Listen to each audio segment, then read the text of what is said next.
We're back with our Humber News Federal Election Special. If you're just joining us, Canadians will have to get used to saying Prime Minister Justin Trudeau since he's our new leader. Now we're going to take a look at some of the battles that were lost and won during last night's election. We start with a look at one of the biggest stories during last night's excitement. It was a grudge match in Spadina, Fort York. Adam Vaughan took his seat back in a heated race with the popular NDP candidate Olivia Chow. Humber News' Samantha Singh was on the scene to catch all the action.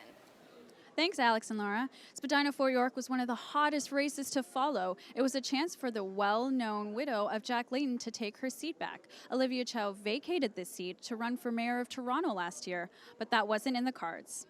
Adam Vaughan rode the Liberal wave to victory in Spadina Fort York. It turns out that the riding wasn't a close race at all. Vaughan gets to keep his seat in the House of Commons by winning with twice as many votes as Olivia Chow. Vaughan first won his seat when Chow vacated it to run for mayor. While Olivia Chow and the NDP couldn't pull in the votes, she doesn't consider it a bitter rivalry. And locally, I would like to let Adam know that I will support him in progressive change. So should we all. And I wish him well. Meanwhile, supporters filled Rivoli with big smiles and Vote Vaughan t-shirts to congratulate the man of the hour. During his campaign, Vaughan targeted condo dwellers' concerns for affordable housing, transit, and the Island Jet Airport. But last night, he was all about the big picture. He didn't take ideas from the Canadians he talked to, and the residents of this riding, even politicians like myself. He took all of us with him. And all of us are going to Ottawa to make a difference, because it's not just the hope and hard work of our great leader, it's the hope and hard work of Canadians. We want a better country, and we know a better country is possible, and that starts by building stronger cities. Vaughan says the Liberal win is huge because it's built off of hope and hard work. He says it's the best kind of victory and change. Samantha Singh, Humber News. Now back to you, Alex and Laura. It was a thrilling election race in the key Eglinton-Lawrence riding last night, and not because it was close. Former finance minister and star candidate Joe Oliver was one of the first prominent Conservatives to crumble in the Liberal victory. Our reporter Katie Peterson has the story. Eglinton-Lawrence was one of the tighter races in Toronto. Supporters for star candidate Joe Oliver were really pushing for a win, despite the fact that they were slipping in the polls. 20 minutes after the polls closed, they were still playing baseball at the curling club where incumbent and former Conservative Finance Minister Joe Oliver awaited his fate.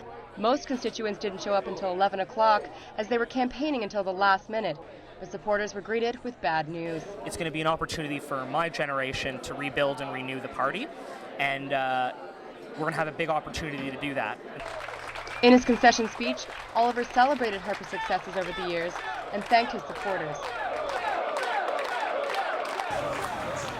It's been a very long campaign, and I couldn't possibly have hoped for a more devoted and talented group of volunteers, and that includes particularly everyone who came out today. 400 volunteers or more worked all day, so thank you so very much. You are proud.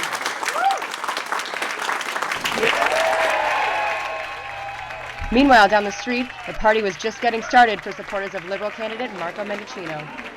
When our opponents said that the Liberal Party was dead, he said, "Not so fast." When they criticized him, or his hair, or his family, he put the focus back on each and every one of you. Mendicino mingled with his constituents, lending out warm hugs and photo ops for his cheering supporters. It's been 14 months, but I'm so proud that they have given me the honor of being their Member of Parliament, and I'm going to work hard every day. Mendicino already beat Eve Adams for the Liberal candidacy. Now he's beat Joe Oliver. Let's see what he's cooking up next. Katie Peterson, Humber News. Back to you. The second cabinet minister to be defeated was the Minister of Immigration, Chris Alexander, in Ajax. He lost to the Liberal candidate who had held the riding in the past, Mark Holland. Our reporter Nick Baer was in Ajax last night and has the story. Thank you, Laura.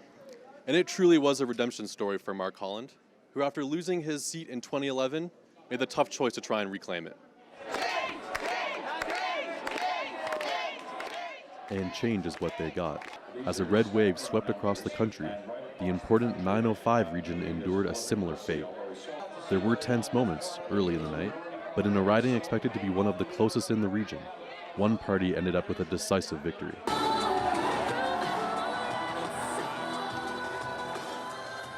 Liberal MP-elect Mark Holland defeated incumbent Conservative and outgoing Minister of Immigration Chris Alexander by a sizable margin. Holland spoke about his message through a grueling campaign. Canadians are saying that they want hope, that they want to focus on growth and opportunity and positivity, that they want to put fear and division in the past, that attacking people just because they have a different opinion or silencing critics. We have to make sure that we really operate with a spirit of inclusion and cooperation. Holland, who held the Ajax seat from 2004 to 2011, spoke about his difficult decision to run again and how important it was for supporters like healthcare worker Hazel John to keep spreading Prime Minister-designate Justin Trudeau's message. We're for change. We wanted this change because we know 4 more years of Stephen Harper. We can't allow our healthcare to go down. So we want this change, and this change happened, and we are proud healthcare workers. Many predicted this riding would come right down to the wire, but after winning by more than 8,000 votes, this ended up being a huge win for the Liberals in the 905 region. Nick Baer, Humber News. Now back to you. There are still more great stories to come from last night's election. We'll be back after this short break.